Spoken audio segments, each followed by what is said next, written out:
Bismillahirrahmanirrahim. Assalamualaikum warahmatullahi wabarakatuh. Perkenalkan, nama saya Rifan Hidayat, Program Studi Manajemen Pendidikan Islam, Sekolah Tinggi Ilmu Tarbiyah Nurus Salam. Dalam video kali ini, saya akan memaparkan atau menjelaskan tentang keragaman individu dalam psikologi pendidikan. Nah, apa itu keragaman individu? Keragaman individu adalah rentang perbedaan intraindividual dan interindividual dalam ciri dan atribut fisik, kemampuan, minat, ciri dalam terkait kepribadian, pengalaman belajar, dan pengalaman lingkungan rumah yang berdampak pada perilaku dan perkembangan. Perbedaan bersifat unik dan khas pada setiap individu, sehingga setiap individu berbeda dari individu yang lainnya. Nah, faktor-faktor yang mempengaruhi keberagaman individual. Faktor-faktor yang mempengaruhi keberagaman individu pada dasarnya sama dengan faktor-faktor yang mempengaruhi perilaku individu. Faktor-faktor yang mempengaruhi meliputi faktor bawaan, faktor lingkungan, faktor waktu atau kematangan, dan interaksi bawaan. Lingkungan yang kematangan sebagai suatu keutuhan. Faktor-faktor tersebut memberi pengaruh secara intraindividual maupun interindividual.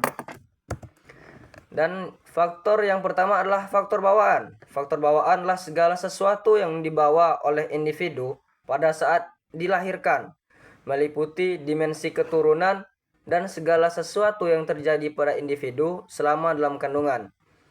Keturunan adalah segala sesuatu yang diturunkan oleh kedua orang tua.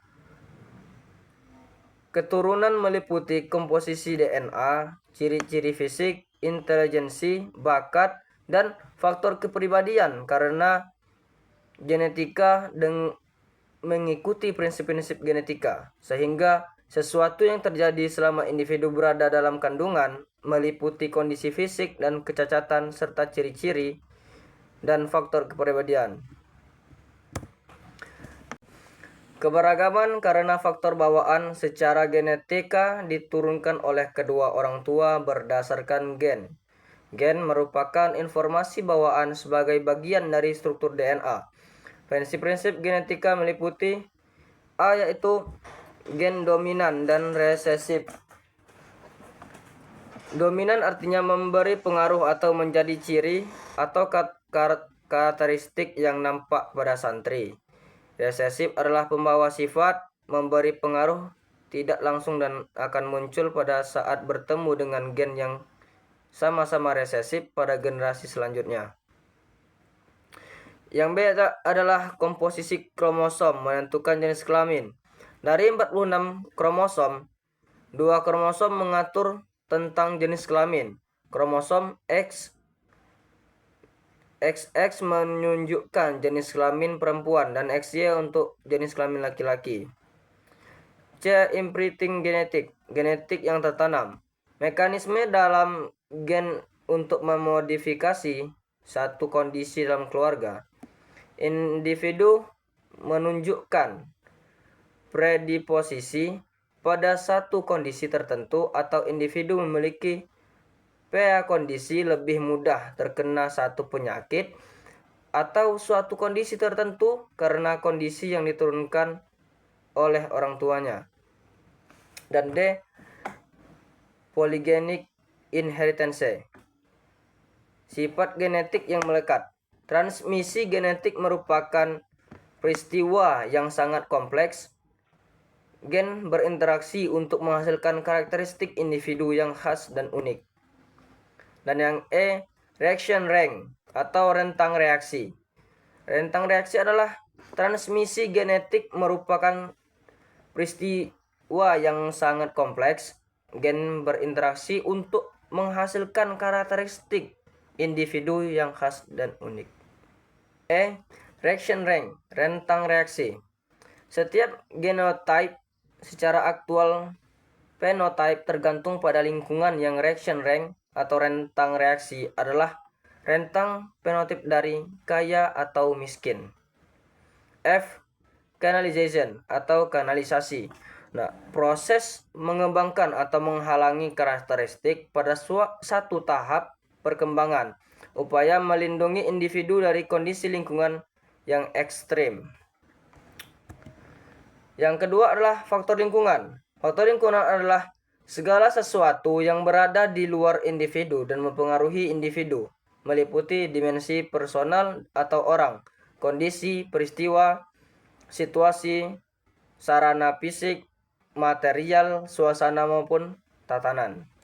Yang ketiga adalah faktor waktu atau kematangan. Faktor waktu atau kematangan adalah kesiapan fisik dan psikologis untuk melakukan fungsi. Individu harus hidup dan mengisi kehidupan secara bermakna, bukan hanya hidup sekedar hidup atau hanya menjadi zombie berjalan atau robot yang tidak menikmati kehidupan.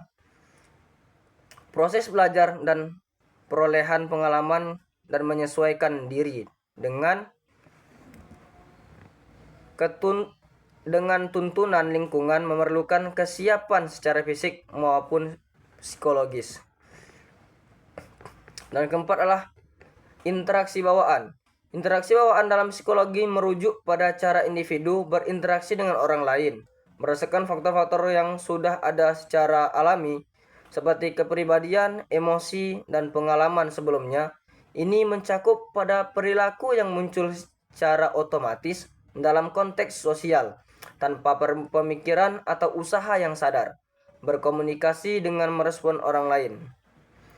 Beberapa elemen yang sering terlibat dalam interaksi bawaan meliputi yang pertama adalah kepribadian. Karakteristik individu yang mempengaruhi bagaimana mereka berperilaku dan berinteraksi dengan orang lain. Dan kedua adalah emosi, respon emosional yang dapat mempengaruhi cara seseorang. Yang ketiga adalah pengalaman, latar belakang dan pengalaman masa lalu yang membentuk cara individu berinteraksi dalam situasi sosial tertentu. Dan selanjutnya adalah pengelompokan keberagaman individual. Keberagaman individual dapat dikelompokkan berdasarkan beberapa kriteria sebagai berikut. Faktor yang mempengaruhi ciri-ciri khas atau sifat, standar atau nilai. Pengelompokan keberagaman individual. Keberagaman individual dapat dikelompokkan berdasarkan beberapa kriteria sebagai berikut. A. Faktor yang mempengaruhi atau keberagaman bawaan dan keberagaman pembentukan lingkungan. Yang B. Ciri-ciri khas atau sifatnya, keberagaman fisik, keberagaman psikologis, dan keberagaman hasil belajar. C. Standar atau nilai, keberagaman perilaku individu berdasarkan sistem nilai dan keyakinan. Sistem nilai dan keyakinan universal ataupun khusus. Sistem nilai universal adalah sistem nilai yang secara umum berlaku di belahan bumi manapun. Dan sistem nilai khusus adalah sistem keyakinan yang dianut dan terinternalisasi sebagai perilaku individu. Dan kesimpulannya adalah tidak ada satupun individu yang sama persis dengan individu yang lain. Setiap individu unik dan khas karena faktor-faktor yang diturunkan oleh kedua orang tua berbeda-beda. Kondisi pada saat berada dalam kandungan maupun pengaruh dari hasil interaksi individu dengan lingkungan. Perbedaan yang khas dan unik tersebut disebut dengan keberagaman individual. Jamak adalah kapasitas atau kemampuan individu dalam menyelesaikan permasalahan tertentu. Sering juga disebut dengan kecerdasan jamak dan menunjukkan gaya belajar seseorang. Keberagaman individual dari segi fisik lebih banyak disebabkan oleh faktor herediter atau bawaan secara genitas maupun bawaan karena berbagai hal yang terjadi selama dalam kehidupan dalam kandungan ibu. Keberagaman psikologis dapat diidentifikasi dari keberagaman intelijensi, bakat, dan kepribadian minat. Keberagaman intelijensi dapat dibedakan dalam intelijensi tunggal dan intelijensi jamak.